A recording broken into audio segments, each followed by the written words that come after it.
we have to make some different arrangements on, change the agenda. We failed to put on their public comment. So, we're gonna put public comment at the end of protecting the wells. So, you guys can get a motion and a second on moving that there, or you guys got any other I'll ideas? move to the agenda as written to public comment after public bills. I'll second it. Isn't that for items that are not on the agenda? For items that are, items on the agenda or any kind of public comment. Okay. We're gonna have Generally, different- you have to cover both, so that's why I'm asking. That's why we're making the change. It wasn't. Okay, so we have a motion and a second to change the agenda, public comment, after protecting the wells. All in favor? Okay, we'll go ahead and get started. Let's have a pledge of allegiance first.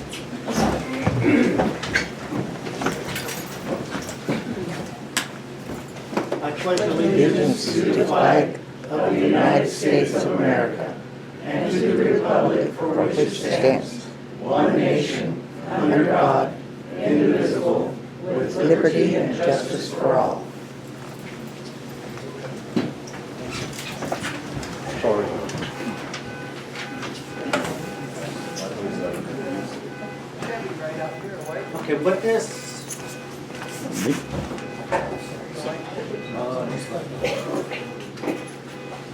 okay, what this meeting tonight is we've asked Sharon, and Sharon, let me, I want to get your name pronounced, Clementes. White Dodge.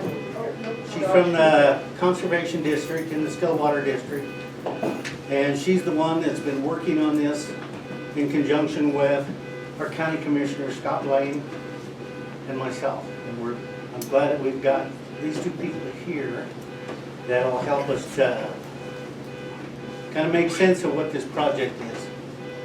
What we're looking at is hardening the riverbank from the river bridge.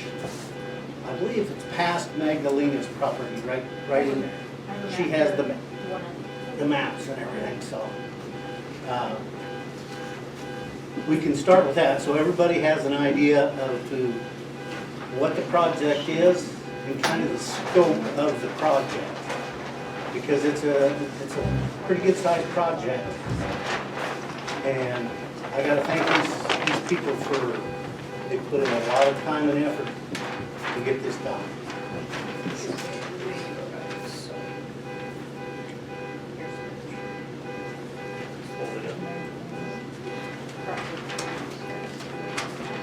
I don't know.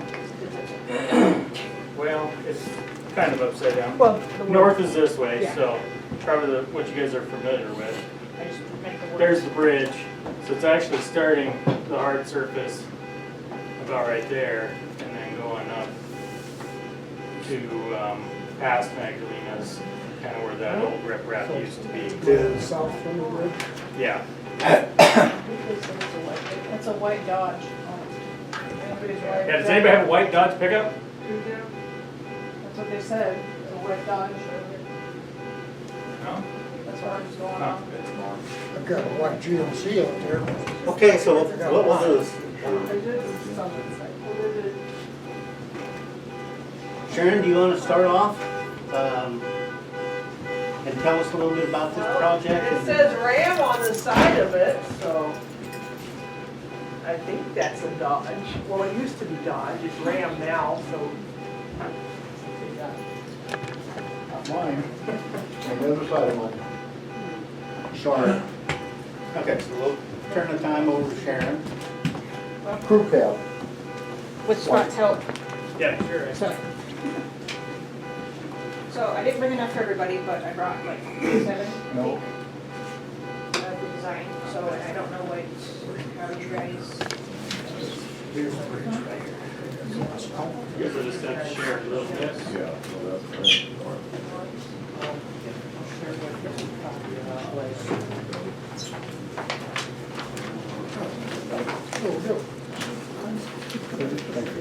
plan. autographed. And we'll get some copies made. So this is just a preliminary, so there could be changes, so right now this is in the permitting process.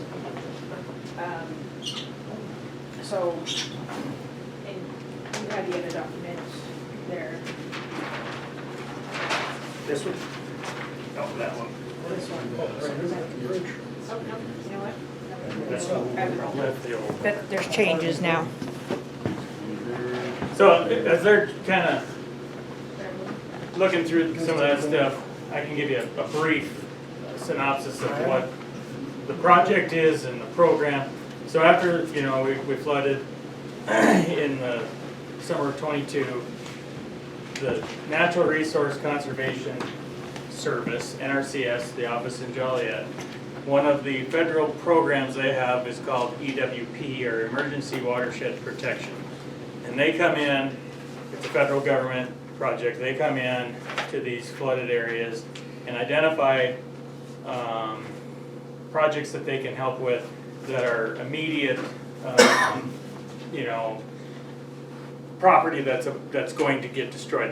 The goofy thing is, and you all appreciate government, I'm sure, they can only fix the problem when the house is literally going to fall. Like you've seen the picture of the house in Red Lodge of, falling in the river. They could fix that one. They can't fix, the house that's 20 feet from the river. It's going to go, because that's not an emergency right then and there. So under the EWP project, there had to be a government sponsor to do it. At the time, the Carbon County Conservation District didn't have an EIN number, At Sam's. a SAMS number, which you have to play along in the government grant world. So in order to get this EWP off the ground, the Stillwater County Conservation District took the lead on the EWP for both Carbon and Stillwater County. So they administer this program in conjunction with the NRCS, and not really the office in Joliet. A lot of you are familiar with Chris Wallstead. Chris went out and I looked at probably 100 different sites between at least the two county, 150 different places, and like all things government, it was gonna come in and we were gonna do all sorts of different things, and then we got whittled down to how many projects in Carbon County? So 29 projects. 29, and then there's a 25% match from the landowner, so then that kicks out some people, and then there's so many rules you gotta play along with in So permitting what happened is, at first, we only had 9 projects that qualified for the program, and then we had to wait, then we had another additional, that got us up to 29 projects, but we had to wait 7 months, which Fromberg was in the second round. So we had to wait 7 months to get approved for the funding. So it took a while, it took a lot of everybody pushing, trying to get it done, and it was finally done. So real quick, the program, it's, best way to explain this is that if it's gone, we can't protect it. If it's there, we can protect it. It has to meet, and we have to show that we are going to do, that we're gonna help the process up to the 25-year flood. Most permitting, when you come through to get a 310 application and floodplain, they usually make you protect to the 100-year flood. But with this government funding, which, we're talking like inches versus feet on the difference between 100 and a 25-year flood. So we were able to go ahead and work with the agencies to talk them into it, because it was something that hadn't been done. The last one, EWP program in the state, was in 11, which only included, I think, one house outside of Park City where the house was, the barn fell in, the house was next, and it was funded. That was before my time, and it was moved to a different location. So just house up, moved, done. So that's kind of what the program is. If they can't protect it, then it can be moved, but there hasn't been any one. So we have 51 projects between the two counties, and we haven't had one of them where we had to move. There was 2 houses over in Park County that did, because there was nowhere, it was pretty much a cliff. So, so yeah, so we went through all this process. We got the engineering done. We have a preliminary, and then went through the mitigation. So I wanted to make sure to give these guys all the full picture on what the financial was going to be. So I went out to bid. I have the bid stuff related that we had. Can't remember how many. 3 or 4. Let's see. Oh, it's right here.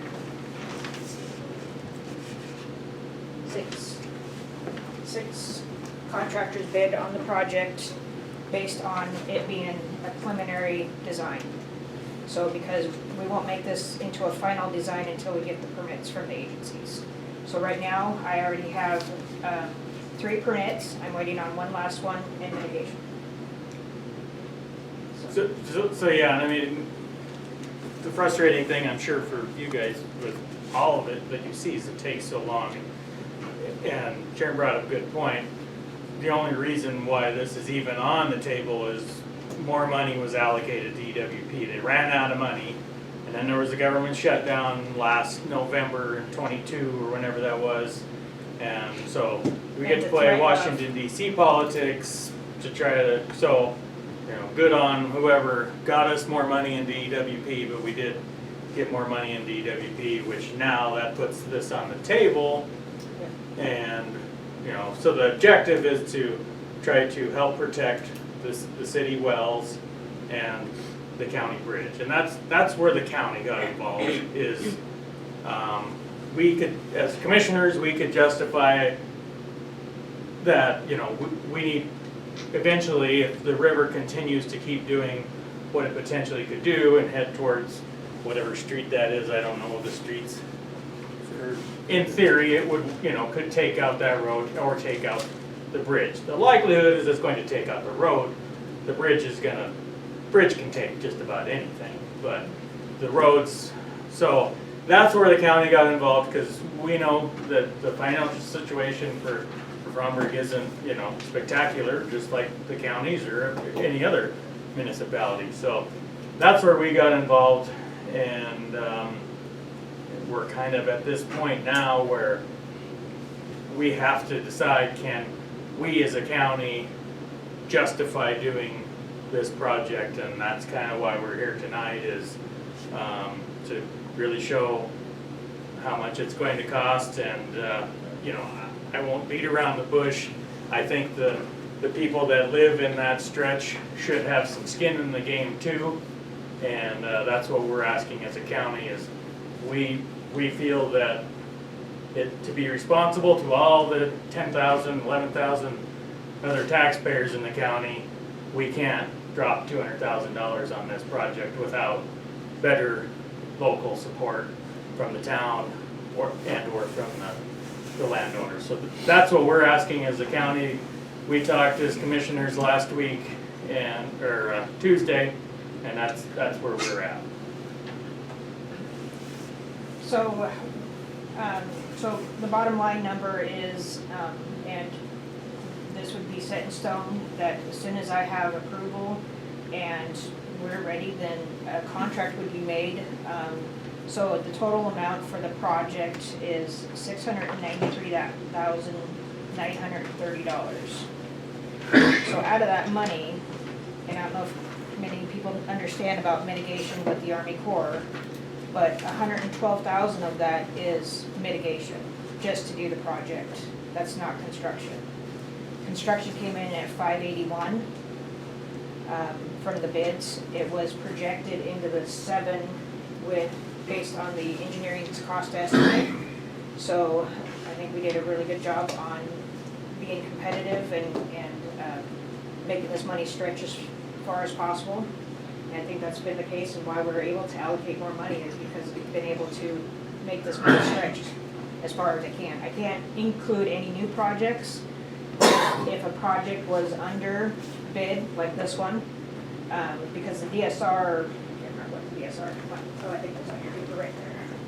What we originally allocated? Yeah. We originally allocated $350. Yeah. So I was able to go ahead and get 693 for the project. Again, with 112 of that we didn't plan on towards mitigation.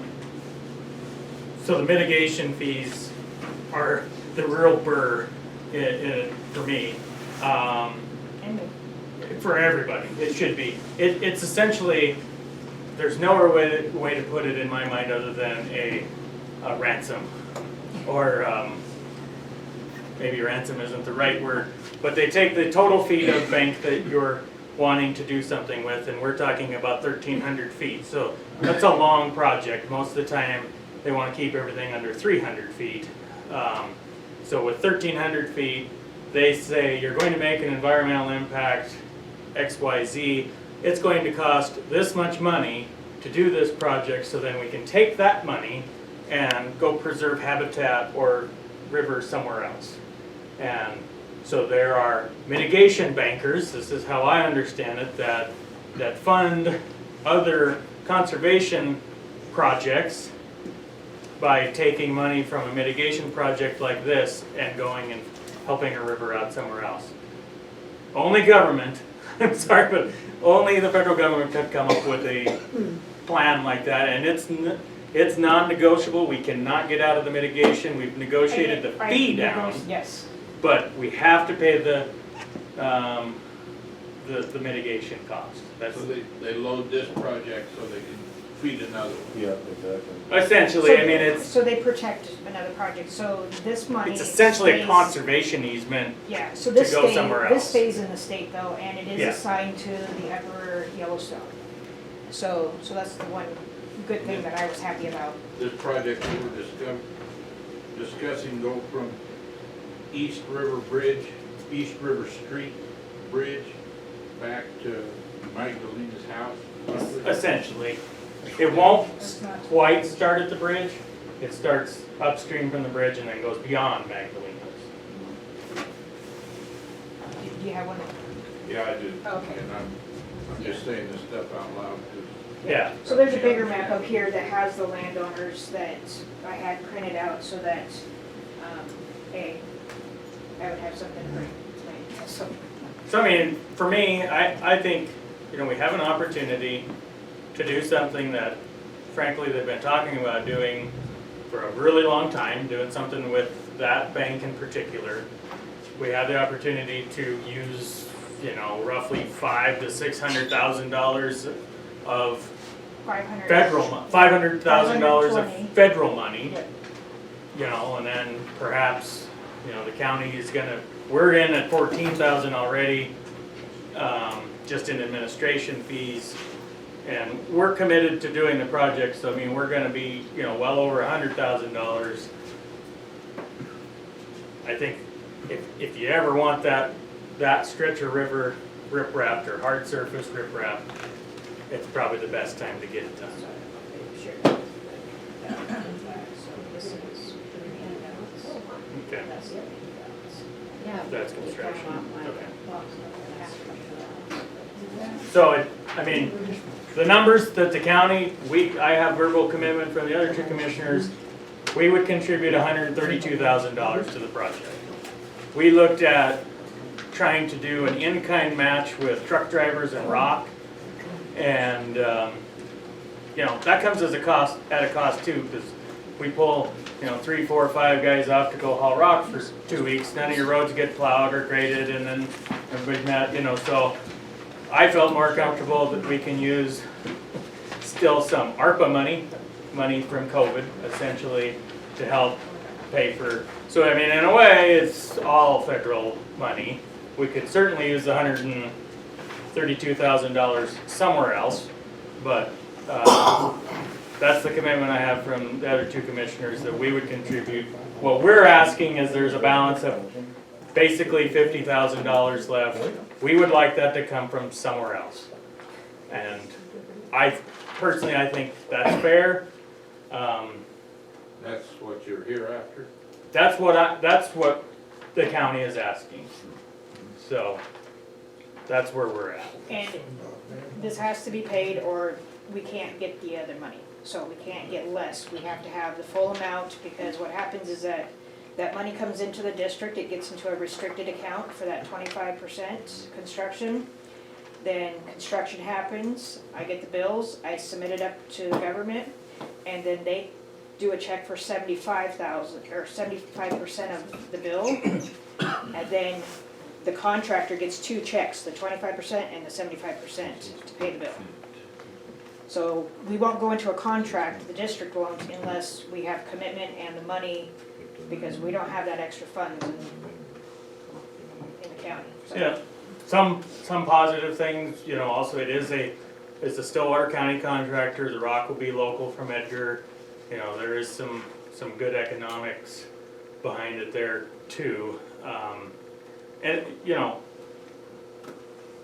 I'm not sold that we have to do this, but that's where we're at if we wanna do it is, you know, that's where the numbers, So there is another come up to source now. for the money. If it's not used or not used as much, then the money can be used on other projects that are still not done yet.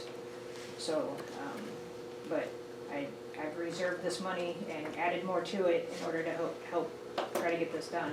and that's where we are lucky. Originally, we only got 385,000, I think is the number that sticks in my mind, allocated for this. Other projects fell out, so we could rob from those projects that didn't happen. And so we have, and then the bids came in way lower than what everybody expected. So that was nice too. At first, at the beginning of the flood, it wasn't. They were coming in Yeah. pretty high, but now things have calmed down. It's, You said the government will subsidize, 500,000? Well, I gave all the my federal papers away. government, Yeah. That's federal what you government's said. Yeah. $520,000. Okay, and then you have 124,000, 132. 20,000, so that should be, that should be way more than what it's gonna cost. so this is the total cost. So this is the construction, Right, and then 112 mitigation. And then there is the admin fee, which is right here. So there is an admin fee that helps pay for the stuff that does not get reimbursed back to the district. So we have to pay Pays for for lots of engineering and things. stuff too, so. Yes, and we've paid, I'm not sure. go how around- much. We have already paid $20,000 in engineering cost. originally you said Farnburg was the second round before Red Lodge. We were just impacted just No, as much as Red Lodge. That actually had nothing to do with it. There's been very, very few projects in the town of Red Lodge. In fact, I don't know if there's any. There's none, no. That had nothing to do with it. Okay. Most have been Roscoe. No, and we had nothing to do with the prioritizing. That was all NRCS math that came up with what assets were going to be protected and that sort of thing. So I mean, trust me, that it had no bearing on it So when the flood whatsoever. happened, we had two teams. We had one in Stillwater and one in Carbon. And we went out and tried to assess as many as we could. Stillwater, we were ahead of the game because we had more staff over there. And we were able to, we filtered the calls better because we had somebody available to answer the calls and filter and be able to, you know, first question we would ask, is there a structure, a home, a bridge, anything that's in jeopardy? And they said, no, it's just my land. And I said, oh, I'm sorry, that doesn't qualify. So, under the program. And then we advertised like crazy, explaining the EWP program, which was very complicated because it's simple now to me, but at the very beginning during the chaos, it was not. And so, it was a lot going on with lack of staff for the Conservation District, but we had more staff for NRCS. So we were able to get out and do as much as we could, and we only had 30 days. Anything beyond that 30 days, we couldn't get into the program. So if somebody, and I put ads in the paper, in the Carbon newspaper, the Stillwater paper, posted as much as we could on Facebook, trying to get it out that if, you know, if there's something wrong, let us know. And so this was a lot better than what we imagined. I would like to add that one of the main reasons we're even looking at it is because of our water levels. That was the thing that we stressed from the very beginning. That's what qualified. That's for what the qualified. program. The bridge didn't qualify it. No. I mean, the only reason the county's involved at all, is I think we can make a connection that it helps protect our bridge.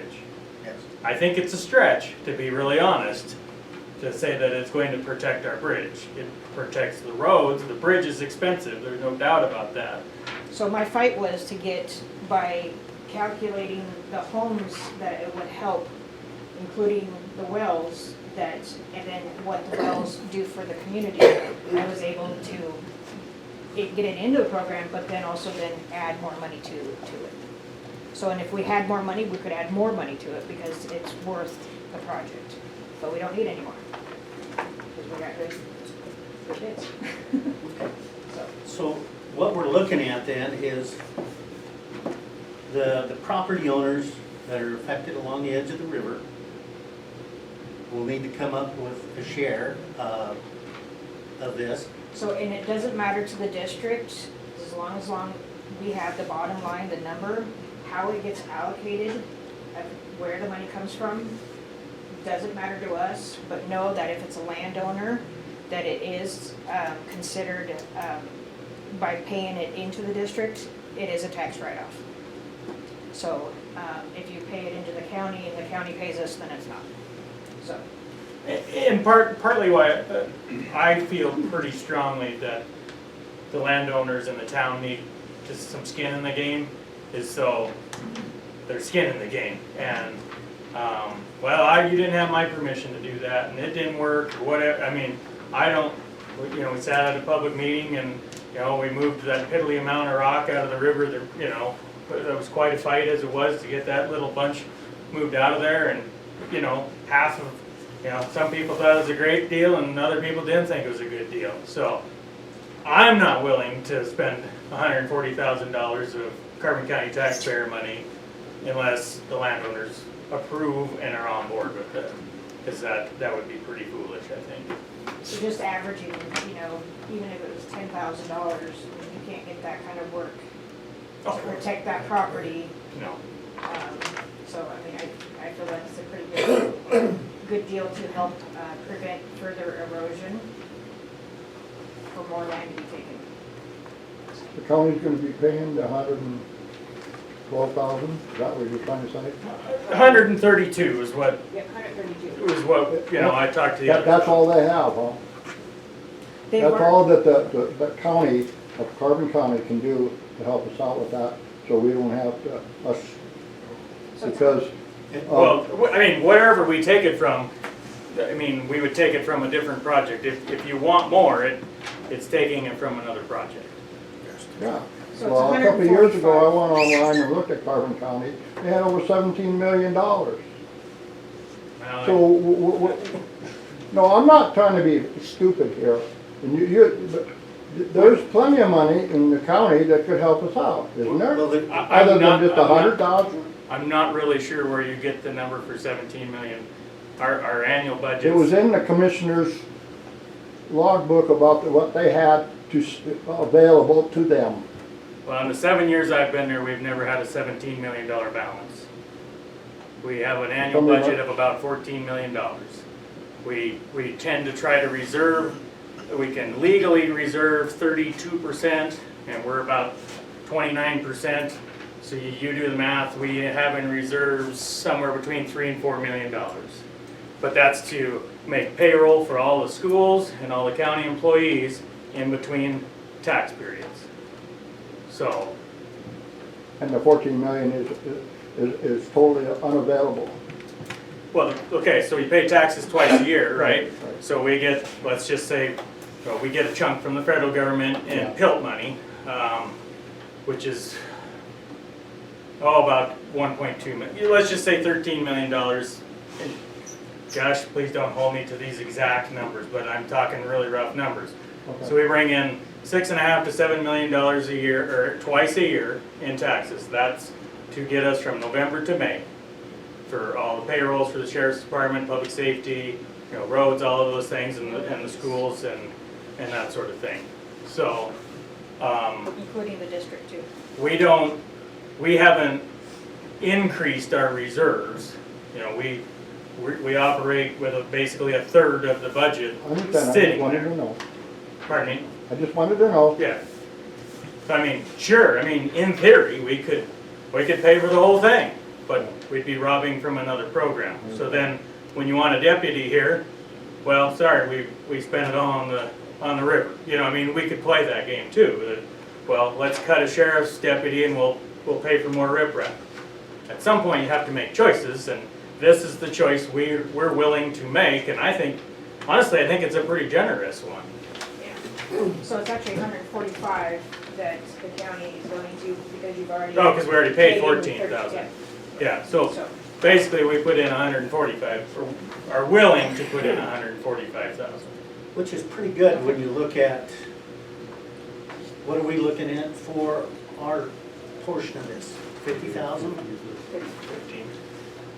So if we can divide the property owners up, there's 1, 2, 3, 4 property owners in the city. My family, Oh, okay, so Only 3 properties. 3 properties? No, there's Mike Magdalena, Finlay, I counted Joe, 5. and Bentleys. 4. Magdalena's, And the city. Your fence is pretty close, Tech Rock, to the river.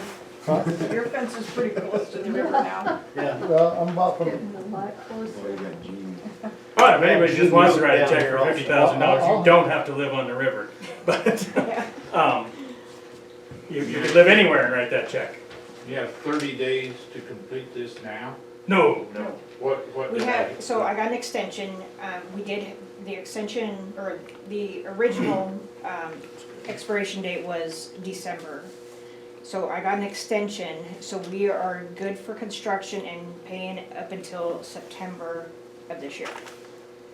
So the goal is before high water Yes. this year. The contractor does not, he's ready to go, he does not want to sit around and wait. He wants this done, you know, because when we were talking about road crew guys, it's, well, I don't know, it looks like to me it'd take a month with, you know, blah, blah, blah. And he said, well, if it takes me a month, I'm losing money. I want this done before high water, so. That's June. Yeah. I'd like to say something. As the landowner at 430 East River Street, we have the biggest portion of land along the river that's affected. Okay, you were not on the commission during this time, but we, my husband and I, and Mike, we have fought this and gone round and around for 18 years. Mhm. Yep. 9 years ago, we fought it for the last time and we just said, we're done. Because nobody was gonna do anything, we told them what was gonna happen, we told them it was gonna keep eating, it was gonna cause problems. Just exactly what happened in 2022, we told them 9 years ago was gonna happen, because we could see what was happening to our land.